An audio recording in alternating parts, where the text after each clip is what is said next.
I've worked on quite a few watches now, but most of those watches have been ones that I have built. And there's quite a lot of work involved in doing those. You have to be really careful to make sure that you don't scratch things or damage things. But if you do, you can just go back onto AliExpress and pick up another set of hands for £2 or £3.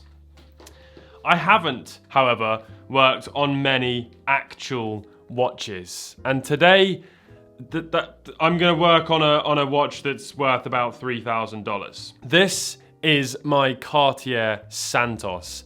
I absolutely love this watch. It was a bit of a holy grail watch pickup for me. It's obviously, in comparison to a lot of watches that I have just recently looked at in a vlog that I did in London that are worth $300,000 or $400,000. This one is a very humble, sort of small, entry-level watch compared to that, but it's still an awful lot of money, and I'm very nervous to go near it with a screwdriver. But that is what we're going to do, and the reason why is because I need to install this right here, a link. Let me just show you. This bracelet is a sort of a hidden clasp or an infinity bracelet. I don't really know what it's called exactly. I think it's a hidden clasp. And yeah, this watch is just ever so slightly too tight. And I like to have a little bit of movement. There is no movement on this. And then after I've worn it all day long, I have a really big indentation on my hand where the watch was. The other issue is when I don't know what I might be doing, but if I press up like that on my hand, the clasp just pops open. So I need to add a little bit of give to it, and that is going to be with this link.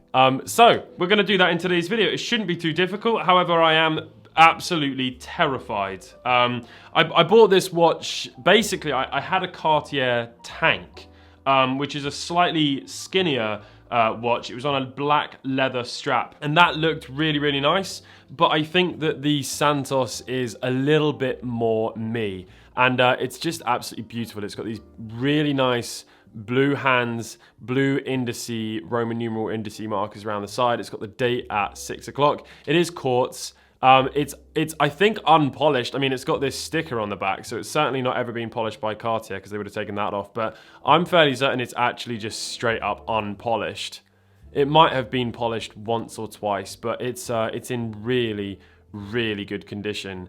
And yeah, I mean, it's got a bunch of scratches, but I do now wear this every single day, so I would rather it have a few scratches than be something that I'm really nervous to wear in case I add some scratches to it. Now, one of the things we need to figure out is exactly what side I'm going to be adding the link onto. So if the watch is centered in my wrist and then I flip it over, it's currently completely centered on the underside of my wrist where the break is for the clasp. But if you just sort of push down a little bit and then flip it over, it's not quite in the center. So I think I can afford to add one on this side and then move the center of the clasp over to here, and it will all still feel centered. However, if that is not correct, I can always just take it off and do it again. But from what I believe, I think I'm going to be adding it onto this side. So let me zoom in the camera. I'm going to be using these Bergeon. I don't know how you pronounce that. Screwdrivers. They're very, very fine and high quality. So I bought this, by the way, from Sendico, which is a Japanese auction site. Great website to buy bits and bobs from. I'll leave a link in the description to them. This video is not sponsored, to be clear, but I do get commission if you sign up using my link and then purchase something. So they've been indirectly supporting the channel by offering that affiliate program. So yeah, check them out if you want to see if there's anything that they might be able to help you with. This link, by the way, looks brand new. It's either been polished or it is actually brand new. Either way, I'm very happy with it. It was £60 though, so it's a lot of money. Right, let's zoom the camera in. Okay, so here we go. Let's begin this nerve-wracking journey. So I'm gonna go for this red screwdriver here. I think that we don't want one that's too thin in case we chew up the screw. So I'm gonna remove, let me see. I think I'm actually gonna add it just directly onto the end. This one is a slightly different thing. Obviously, this is what holds the clasp on. So I'm gonna just slot it in between these two here. Now, ideally, you wanna have like a loop on your eye and be really close to it so you can check what you're doing. But I'm gonna have to just trust my contact lenses and hope that I can do this without scratching anything. But I'm not applying much pressure. So if I do slip the screwdriver, it should be okay. Cartier, feel free to hire me. Here we go, let's take this screw out. There we go. He's done it. It's very black. It should be silver. I imagine it's going to be quite gunky. Yeah. Look at the gunk. Nice. Okay. Now what we're going to do is actually just brush out a little bit of that gunk. Oh, actually, here's a thought. Can you see the scratching on the inside of this bracelet? I wonder if I want to actually keep this one, which is the most scratched, continuing to be the most scratched. And you can actually see that this one here then has this kind of indentation in it where the clasp is pushing against it, where this part is pushing against it. To me, the most logical thing to do to prevent more links getting unnecessarily damaged, you know, this has got a big sort of gouge in it from the end of the clasp, and this one's got scratches there. I think the most logical thing to do would be to add it in between. I think that's the play. I might be wrong. I've sent Dave a message and we'll get a reply from him, and I'll be careful to use it until he replies to me. But I do want to get this right, and there's not really a better person to ask than an actual Cartier accredited watchmaker. But there we go, we can take that out. A little bit gunky in there as well. Give that a very little brush. I don't really mind the fact that it's got someone else's wrist gunk in it. Adds to the authenticity. Okay, so here's the new link. You can see the difference in the condition, but a good you know, watchmaker would be able to polish them, make them all look more or less the same.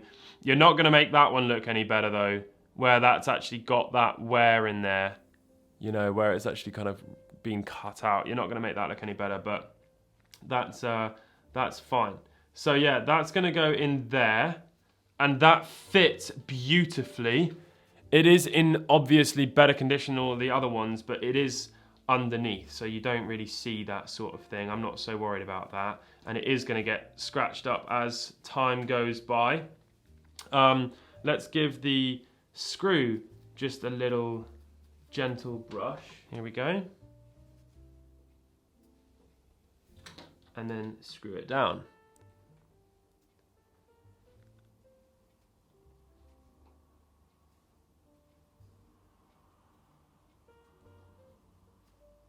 There we go. Okay, I'm just going to do this off camera slightly just so I can make sure that it's all nice and tight. Perfect. Okay, we need to now remove the screw that's in here. Removing this screw, or this pin, will give us the indication as to whether or not this is brand new, because all of these ones have been quite black and quite damaged. No, that looks absolutely mint. So this might well be a brand new link, but it's very hard to tell. It could just be a very nice polish and either a new like pin here, or they've just like put that in an ultrasonic cleaner or something. Right, here we go. Let's put this now back in.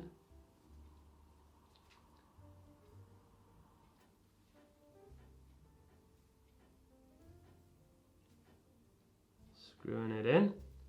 There we go. I'm going to bring it up close to make sure it's in nice and tight. Perfect. Okay, and then we can put the actual clasp link back in, and then we're pretty much done. Again, being very careful not to apply too much pressure until the very end when I'm checking it up close. So I'm going to just pull this off camera again and really make sure that it's screwed in. There we go. That feels very secure. I'll give that all a little wipe with a microfiber. I mean, it is obvious which one the new one is. Only really from the screws. Can you see there? It is obvious which one it is from the screws, but as I said, that will sort of get a little bit more scratched up over time. The fact that it's an official Cartier one is, to me, all that really matters. But there we have it. Right. The final thing to do is, of course, check that it actually fits.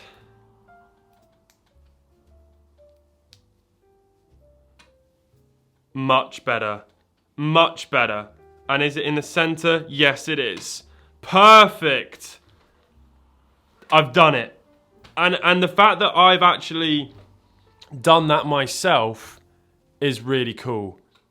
And I'm sure that Cartier would have charged me a fortune to do that. But yeah, it's in. I'm very, very pleased with that. It's not a huge job, especially not compared to what you know, wristwatch revival does, but I'm taking each step, and you know, eventually I'll be able to restore a Patek Philippe Nautilus or something like that. That is it. I've replaced the link. I'm very proud of myself. I'm so in love with this watch. I think it's an awesome little piece. Let me know what your thoughts are of the Cartier Santos in the comment section below. And how did I do? Did I do a good enough job? Oh yeah, and I'll put up on the screen David's reply once we find out what his thoughts were. I might have to change it. Thanks very much for watching. I'll catch you in the next one. Goodbye.